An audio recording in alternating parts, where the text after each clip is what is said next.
al decir: de sus caminos será hastiado el necio de corazón, pero el hombre de bien estará contento del suyo.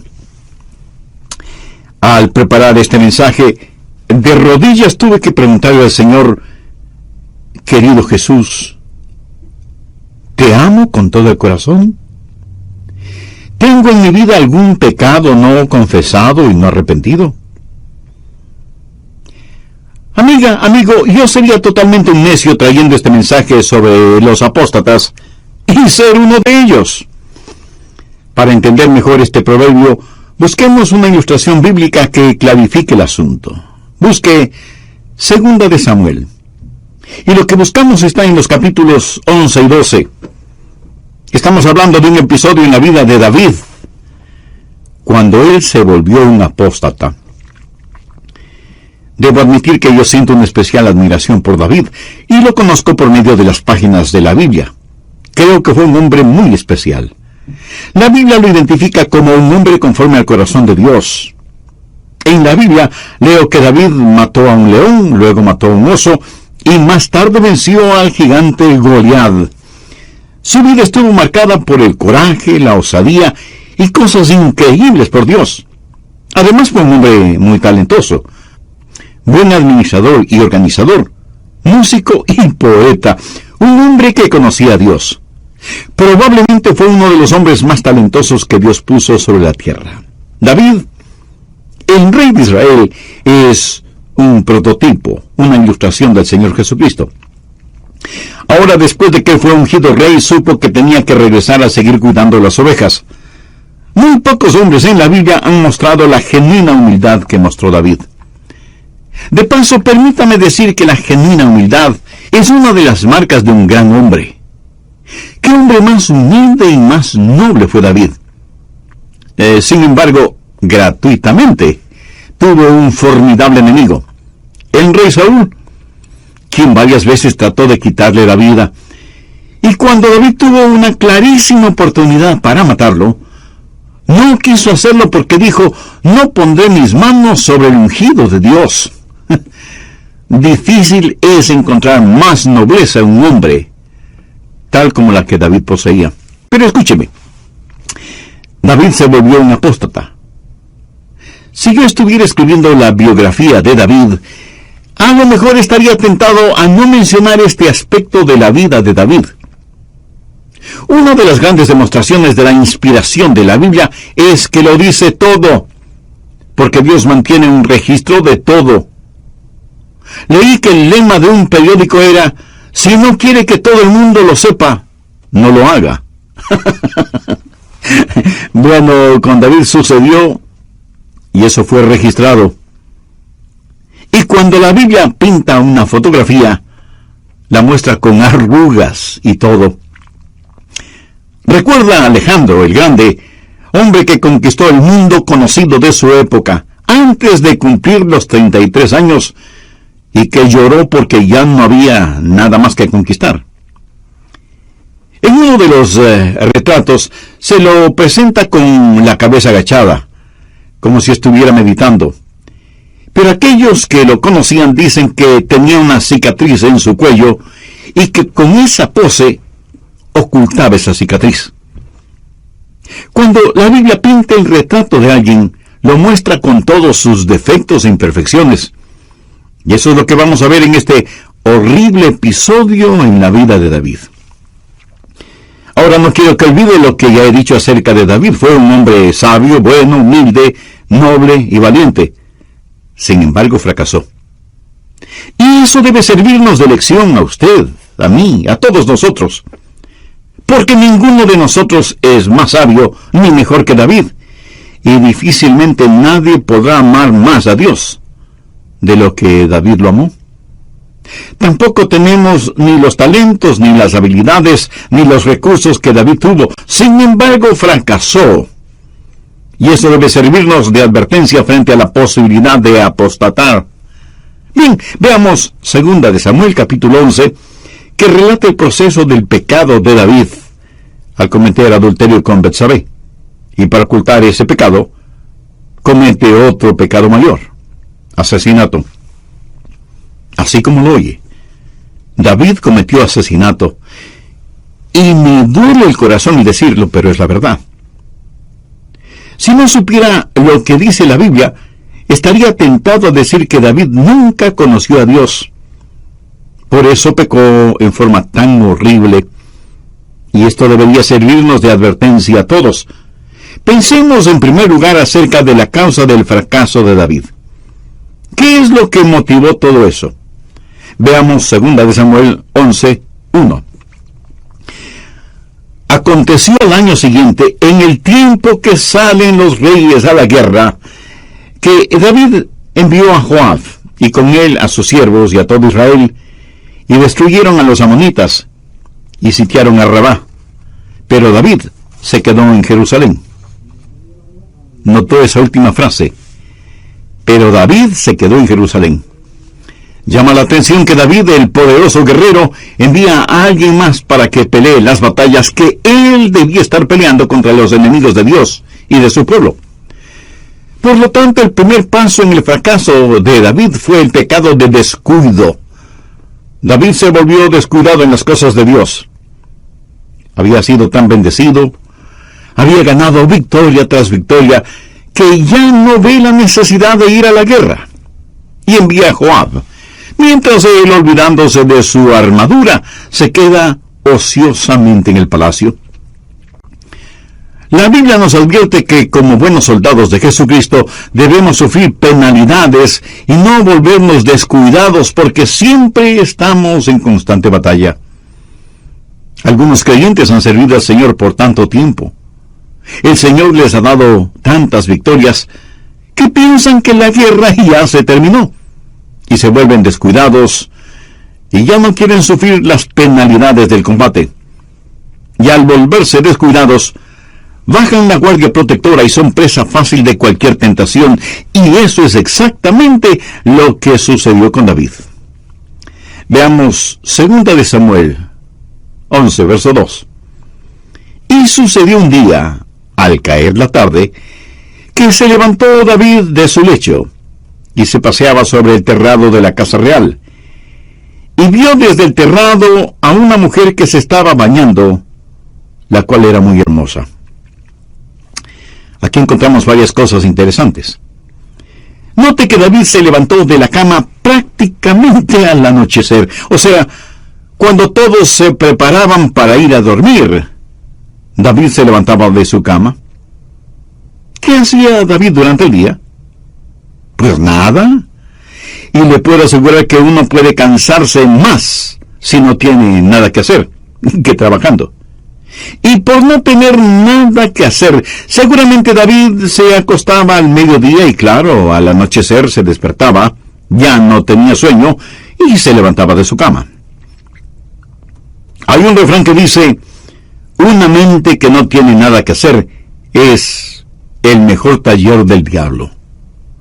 Cuídese de la ociosidad, de la holgazanería. Se suponía que David debía estar en la batalla, pero resulta que está durmiendo, pasando el tiempo descuidadamente, y Dios no quiere que nadie esté ocioso ni sea un holgazán. El pecado del descuido en el caso de David lo llevó en segundo lugar a ser negligente. Veamos nuevamente 2 de Samuel 11:2. Y sucedió un día, al caer la tarde, que se levantó David de su lecho y se paseaba sobre el terrado de la casa real. Y vio desde el terrado a una mujer que estaba bañándose, la cual era muy hermosa. ¿Qué vemos aquí? Descuido de sus obligaciones como rey y negligencia de conducta. Miró a la mujer. Y alguien me dirá: pero él no pudo evitar el mirarla. Él tiene toda la razón. No pudo evitar el mirarla la primera vez. Escuche, la palabra vio en este versículo significa que se quedó mirándola intensamente. Regocijó sus ojos en lo que estaba mirando. Fue negligente y bajó su guardia espiritual. Mire lo que dice Isaías 33, la parte final del verso 15 y el principio del verso 16. El que cierra sus ojos para no ver cosa, éste habitará en las alturas. Mi amigo, hay veces cuando usted tiene que tapar sus oídos y cerrar sus ojos. Usted no puede mirar algo negativo sin que le afecte. Usted no puede mirar a una mujer y codiciarla sin que esto le afecte. David no tiene ni la menor idea de lo que va a pasar. Él piensa que todavía tiene una muy buena relación con Dios, y por eso, como muchos de nosotros, se volvió descuidado, negligente, diciendo lo que no debía decir, mirando lo que no debía mirar, teniendo relación con gente con la cual no debía relacionarse, y haciendo cosas que jamás debió hacer. Tenemos entonces, primero, el pecado del descuido. Segundo, el pecado de la negligencia. Y tercero, el pecado de la compulsión. Segundo de Samuel 11:3. Envió David a preguntar por aquella mujer y le dijeron: aquella es Betsabé, hija de Eliam, mujer de Urías Heteo. Dejemos en claro lo siguiente. David no planificó todo esto. Vio a esta hermosa mujer, preguntó quién era, actuó por compulsión y de pronto se encuentra adulterando con esa mujer. Si una hora antes de que él se paseara por el terrado de su casa, alguien le hubiera dicho que iba a adulterar, David probablemente se hubiera enfurecido. Quiero que note cómo Satanás empujó a David poco a poco hasta que se volvió un apóstata. Primero descuido, luego negligencia, y por último, compulsión. Sabía que en cada persona hay tres personas. La persona que usted es este momento, la persona que podría ser para Dios y la persona que podría ser para el diablo. Muchos de nosotros no pensamos en la propensión hacia el mal que hay en nuestro corazón. Muchos no nos damos cuenta de las profundidades de la depravación a las que podemos llegar, aún siendo hijos o hijas de Dios. Y no faltará alguno que con cierto orgullo me diga: yo no, pastor. Permítame hacerle una pregunta. ¿Es usted mejor que David? David fue uno de los hombres más grandes que han vivido, pero se volvió descuidado y negligente en su caminar y relación con Dios. Dio por descontado que Dios le seguiría dando victorias. Dejó de lado las cosas de Dios y se volvió indolente, indiferente y holgazán. Compulsivamente hizo algo por lo cual tuvo que arrepentirse toda su vida. Ahora quiero que note que este acto compulsivo de David hizo que se volviera duro y hasta cruel. Betsabé quedó embarazada. Y David sabe que tiene que ocultar su pecado. Ya sabe que Betsabé está casada con Urías, el heteo, quien está en el frente de combate, dirigiendo el ejército de David. Así que David planifica el traer a Urías para que pase unos días con su esposa. Así, cuando la preñez de ella ya sea notable, nadie pensaría nada malo de Betsabé, quien, siendo esposa de Urías, estaba embarazada. Pero este plan de David fracasó. Urías era tan leal a David que cuando le trajeron del frente de batalla, en vez de ir a su casa y pasar la noche con su mujer, se durmió junto a la puerta del dormitorio de David para proteger a su rey. David intentó otras cosas, tratando de que Urías fuera a pasar con Betsabé, pero nada dio resultado. Entonces decidió que Urías debía morir antes de que supiera que Betsabé estaba embarazada, porque sabría de inmediato que ella había adulterado. Así que David llamó a Joab, el comandante de sus tropas, y le ordenó que pusiera a Urías en el sitio más peligroso del combate, y que cuando Urías estuviera peleando contra los enemigos, Joab debía retirar sus tropas y dejar a Urías completamente solo para que los enemigos lo mataran. Entonces David podía decir que Urías murió como un héroe en el frente de batalla. Lo verdaderamente trágico de todo esto es que Urías era amigo de David. Y como jefe de las tropas del rey, debería haber contado con la protección de David, pero no fue así. Escúcheme, cuando David cometió adulterio con Betsabé, ese fue un pecado de sangre caliente, por así decirlo. Pero cuando ordenó la muerte de Urías, ese fue un pecado a sangre fría. El primero fue un pecado de compulsión. El segundo fue un pecado de depravación, de callosidad espiritual. Esa fue la causa de la apostasía de David. Ahora veamos el costo de esa apostasía. Busque Proverbios 28:13. El que encubre su pecado no prosperará, mas el que lo confiesa y se aparta, alcanzará misericordia. Hubiera sido extraordinario que David, tan pronto como pecó de esa manera, se hubiera acercado y arrepentido, hubiera pedido perdón y misericordia, pero no fue así. Su corazón estuvo encallecido por su pecado y pasó todo un año sin confesar su pecado, todo un año tratando de ocultar su pecado. Busque el Salmo 32:1. Bienaventurado aquel cuya transgresión ha sido perdonada y cubierto su pecado. David por fin comprendió y tenía que haber estado ya en paz con Dios para poder decir esto. Y porque se supo perdonado, pudo también decir, bienaventurado el hombre a quien Jehová no culpa de iniquidad y en cuyo espíritu no hay engaño. Y luego lo que sigue diciendo en el Salmo 32 no es más que el testimonio de lo que él vivió durante un año. Veámoslo. Verso 3. Mientras callé, se envejecieron mis huesos en mi gemir todo el día. David está confesando que mientras trató de ocultar su pecado en forma física, envejeció prematuramente. Así como un corazón justo y alegre es medicina para el alma, el pecado es el veneno para la vida. Por su pecado, David se sentía absolutamente miserable. ¿Cómo se siente usted cuando peca? ¿Le molesta la conciencia o está tan encallecida su alma que ya no oye la voz del Espíritu de Dios? ¿Tiene usted una relación personal e íntima con Dios por medio del Señor Jesucristo? Si no es así, mi amigo, mi amiga, este es un momento propicio para que usted haga una decisión espiritual. Arrepiéntase de su pecado, pídale perdón a Dios, busque su gracia y su misericordia, acepte el sacrificio que Jesús hizo en la cruz por usted y recíbale ahora mismo en su corazón como Salvador y Señor. Dios le perdonará.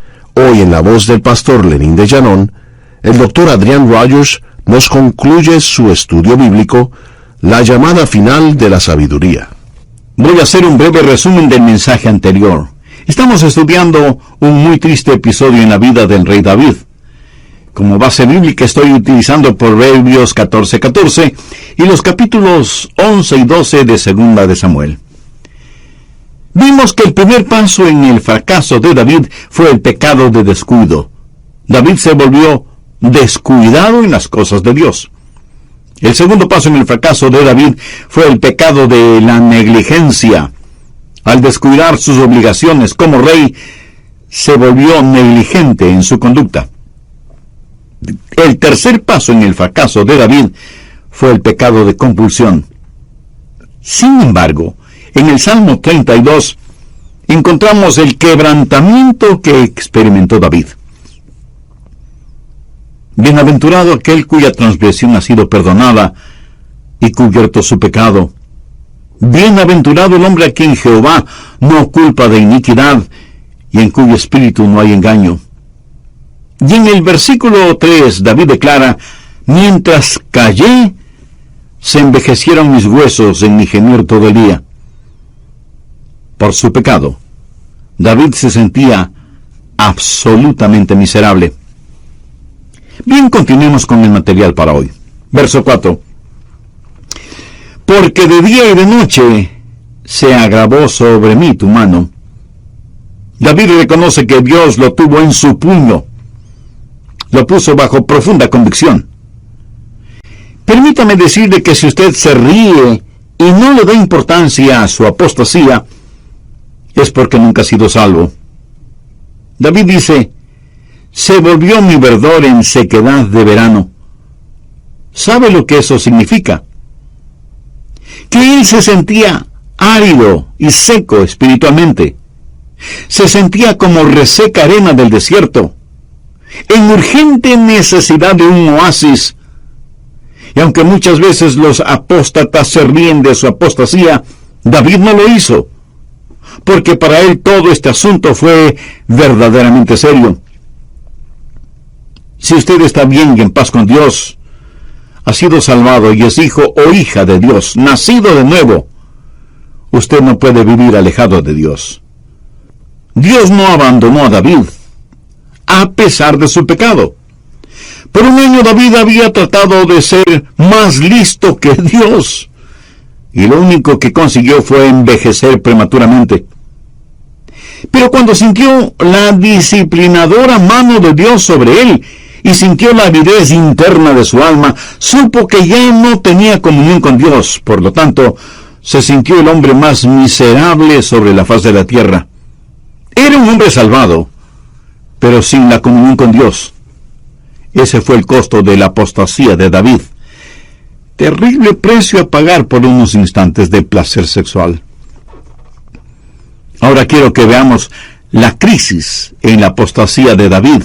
Dios provocó una crisis en la vida de David y lo hará también en su vida. Si usted es un hijo o una hija de Dios, 4 cosas le sucedieron a David y que pueden sucederle a usted también. Primero, convicción. El Santo Espíritu de Dios habló y trajo convicción al corazón de David. ¿Alguna vez usted ha sentido esa clase de convicción? Dios puso su mano sobre los hombros de David y le hizo sentir convicción por su pecado. Ahora, el momento que Dios pone esa convicción en nosotros, si somos sabios, confesaremos nuestro pecado delante de Dios. Mire lo que dice 1 Corintios 11, en paráfrasis mía. Si nos juzgamos a nosotros mismos, no seremos juzgados por los demás. Si ustedes son padres y tienen o tuvieron hijos, sabe que a veces fue necesario disciplinarles físicamente a fin de corregir en ellos algún mal hábito. Pero los disciplinó motivado por el amor que él les tenía y les tiene. Y aún con la disciplina física, les dice a sus hijos, les amamos. Y la Biblia dice que si nos juzgamos a nosotros mismos, no les damos a los otros la oportunidad para que nos juzguen, porque siempre o casi siempre nos juzgarán equivocadamente. Si tenemos la suficiente honestidad para decirle a Dios que hemos pecado y le pedimos perdón, Dios nos perdonará porque Él nos dio la convicción de nuestros pecados. En lo relacionado con David, él no actuó de esa manera, por lo que Dios tuvo que actuar de otra manera. Segundo, castigo. Dios tuvo que empezar a castigar a David. Y eso es lo que se refleja en el Salmo 32. La Biblia dice en Hebreos 12:6, porque el Señor al que ama disciplina y azota a todo el que recibe por hijo. Si usted está viviendo en pecado y se ufana porque Dios no le hace nada, es porque a lo mejor usted no es salvo realmente. Mire el verso 8 de Hebreos 2, pastor, ese es lenguaje fuerte. Bueno, no en el sentido en el cual se usa en la Biblia. En realidad, Dios está diciendo, si tú eres mi hijo o hija y vives en pecado, tendré que disciplinarte y castigarte. Si no lo hago así, estaría declarando que no eres mi hijo o mi hija. Tercero, confrontación. Esto es lo que sucedió en la vida de David. Tuvo una confrontación y un desafío. Dios envió al profeta Natán para que confrontara y desafiara a David. Y creo que todos hemos escuchado esa historia. ¿Qué clase de desafío? Veamos 2 de Samuel 12, verso 7. Entonces dijo Natán a David, tú eres aquel hombre. Así ha dicho Jehová, Dios de Israel. Dios decide darle a David otra oportunidad y por medio de Natán le manda un desafío. Dios siempre procede así. Dios le mandará a usted un desafío por medio de su cónyuge, o una canción, o un accidente, o alguna otra circunstancia. Este mensaje que está escuchando pudiera ser el desafío que Dios le está mandando a su vida por medio del que le dice: hasta aquí y no más. Si usted desobedece el desafío, Dios pudiera quitarle la vida. Un apóstata no puede vivir en su apostasía perpetuamente. Segundo de Samuel 12, verso 13. Entonces dijo David a Natán: pequé contra Jehová. Y Natán dijo a David: también Jehová ha remitido tu pecado. No morirás. Deseo que note algo. Si David no se hubiera arrepentido ese momento, hubiera muerto. Ha leído en la Biblia la historia de Balaam. Fue un profeta que no hizo la voluntad de Dios y estaba montado en su asno. Y el asno vio en el camino a un ángel de Dios y se asustó y presionó la pierna de Balaam contra las rocas, lastimándole. Balaam se disgustó tanto por esto que comenzó a golpear muy fuertemente al pobre animal. Dios le dio al asno el poder sobrenatural para hablar. Y el asno le dijo a Balaam: ¿por qué me golpeas? ¿Acaso no te he servido fielmente? Y en ese momento los ojos del profeta fueron abiertos y pudo ver al ángel que estaba en medio del camino con una espada desenvainada. Y el ángel le dijo al obstinado profeta: si hubieras avanzado un poco más, te habría matado. Mi amigo, un hijo o una hija de Dios solo puede avanzar hasta cierto punto antes de enfrentar la muerte. Anote 1 de Juan 5, 16. Si alguno viene a su hermano cometer pecado que no sea de muerte, pedirá, y Dios le dará vida. Esto es para los que cometen pecado que no sea de muerte. Hay pecado de muerte por el cual yo no digo que se pida. Hay pecado de muerte. Un apóstata solo puede llegar hasta determinado punto antes de que Dios le llame. Una madre puede llevar a su pequeño hijo a una fiesta de cumpleaños y estando allí el muchacho empieza a abrir los regalos que no le pertenecen, ala el pelo de las niñas, dice malas palabras y así por el estilo, y aunque su mamá trata de corregirle, él se comporta pésimamente. ¿Qué hará esa madre? Le dirá a su hijo: vamos a casa. No voy a permitir que sigas portándote mal y avergonzándome. ¿Sabe? Eso es exactamente lo que Dios hará con algunos de sus hijos o hijas. Dios dirá: se te acabó la fiesta, vamos a casa. No voy a permitir que te sigas portando mal. Y usted tendrá que responder por su comportamiento cuando esté frente al tribunal de Cristo. La Biblia dice que hay un pecado de muerte. David no llegó hasta ese punto porque él confesó su pecado. Si no lo hubiera hecho así, hubiera muerto tal y como el profeta se lo había dicho. Usted dice que es un hijo o una hija de Dios. Dice que es salvo y nacido de nuevo. Pero si usted vive habitualmente pecando, entonces usted es un apóstata. Y si no recibe ninguna disciplina por parte de Dios, entonces ni siquiera es salvo. Y por lo tanto su destino eterno será la condenación. Y alguien me dirá: Pastor Rogers, eso suena bastante fuerte.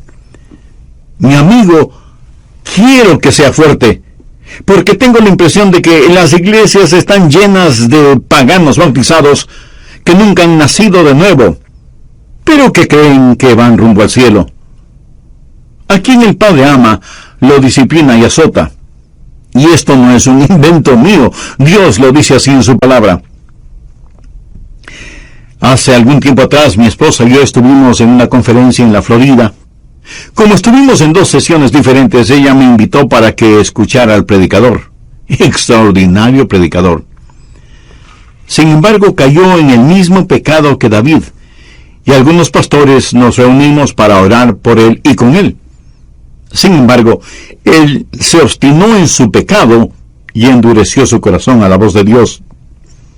Y presentimos que algo iba a suceder con él. Días después supimos que mientras él estaba de pie junto a su auto, vino otro vehículo a toda velocidad, chocó violentamente contra su carro y le quitó la vida. Un hombre de Dios, que había la apostasía de David. Por favor, busque el Salmo 89. Lo escribió David, porque él sabía que Dios era un Dios que respetaba los pactos.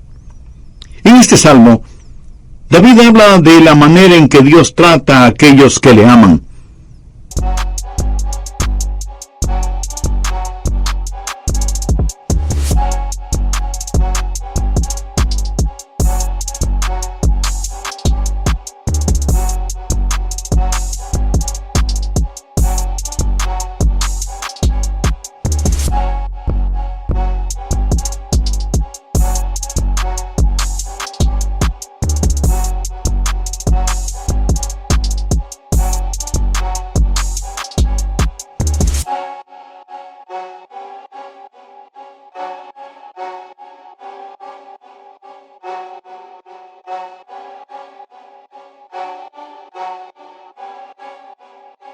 Desde el verso 30. Si dejaren sus hijos mi ley, y no anduvieren en mis estatutos, si profanaren mis juicios, y no guardaren mis mandamientos, entonces castigaré con vara su rebelión, y con azotes sus iniquidades. Ahora ponga atención a lo que dice desde el verso 33. Mas no quitaré de él mi misericordia, ni falsearé mi verdad. No olvidaré mi pacto, ni mudaré lo que ha salido de mis labios. Una vez he jurado por mi santidad, y no mentiré a David. Está hablando del pacto que Dios hizo con David y sus descendientes, que heredarían la tierra. Permítame decirle que Dios hace un pacto mucho más grande con sus hijos cuando ponemos nuestra fe en el Señor Jesucristo. Y si desobedecemos, nos volvemos contra su ley. Si apostatamos, Dios nos hará sentir su vara disciplinaria, y hasta es posible que vayamos rumbo a la eternidad, más pronto de lo que esperábamos. Pero cuán bueno es saber que si confesamos nuestros pecados, Él es fiel y justo para perdonar nuestros pecados y limpiarnos de toda maldad. Permítanme terminar contándoles una historia verídica. Hace muchos años, un joven príncipe de la India le regaló a la reina Victoria de Inglaterra lo más valioso que él tenía: el diamante Koh-i-Noor, que es probablemente el más famoso diamante en la historia. Tenía el tamaño de un puño de un hombre con 186 quilates. Era un diamante perfecto. Se lo puso junto con las otras joyas de la corona en la Torre de Londres. Más tarde, cuando ese joven príncipe ya era todo un hombre, fue a Inglaterra a visitar a la reina. Con ella y su séquito se dirigieron a la Torre de Londres y les pidió a los encargados de custodiar las joyas de la corona si podría ver el diamante Koh-i-Noor que cuando joven le había regalado la reina Victoria. La reina consintió en ese pedido y el príncipe pidió que por favor pusieran ese diamante en sus manos. Los guardianes, un tanto recelosos, miraron a la reina como pidiendo aprobación. Ella, con una sonrisa, les dijo que sí. Entonces el príncipe, con ese enorme y hermoso diamante en sus manos, se acercó a la reina y le dijo: Majestad, cuando le regalé este diamante, era solo un jovencito que no entendía a plenitud lo que estaba haciendo. pero lo hice con la sinceridad y el corazón de un niño. Pero ahora que soy un hombre, sabiendo completamente el significado de lo que estoy haciendo, vuelvo a dárselo como mi tributo de admiración y respeto. Qué cosa más hermosa. Yo creo que muchos entregan su corazón a Cristo siendo niños. Son sinceros en eso. Pero me pregunto si no habrá entre nosotros quien le gustaría decir: Señor Jesús, a lo mejor estoy tratando mi relación contigo muy a la ligera, de forma muy casual. A lo mejor doy por sentado que lo que hice de niño o jovencito inmaduro es más que suficiente. Pero ahora, Señor Jesús, con todo mi corazón, sabiendo a plenitud lo que hago, toma lo más precioso que tengo, mi propia vida, mi alma, mi todo. Te lo entrego a ti. Acepta mi vida, Señor, y séllala por toda la eternidad. ¿Sabe? Eso es lo que yo hice muchos años atrás, y jamás me he arrepentido, ni por una milésima de segundo, de haber entregado mi corazón, mi alma, mi mente, todo mi ser, a mi amoroso Salvador y Señor Jesucristo. Mi amigo, mi amiga, no comete el pecado de descuidar su vida espiritual, su relación interna, íntima, con Dios. David lo hizo y se volvió descuidado, cediendo a las demandas sexuales de su cuerpo que a las demandas espirituales de su alma. Esto dio como resultado el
encallecimiento de su espíritu hasta el punto de volverse cruel y depravado.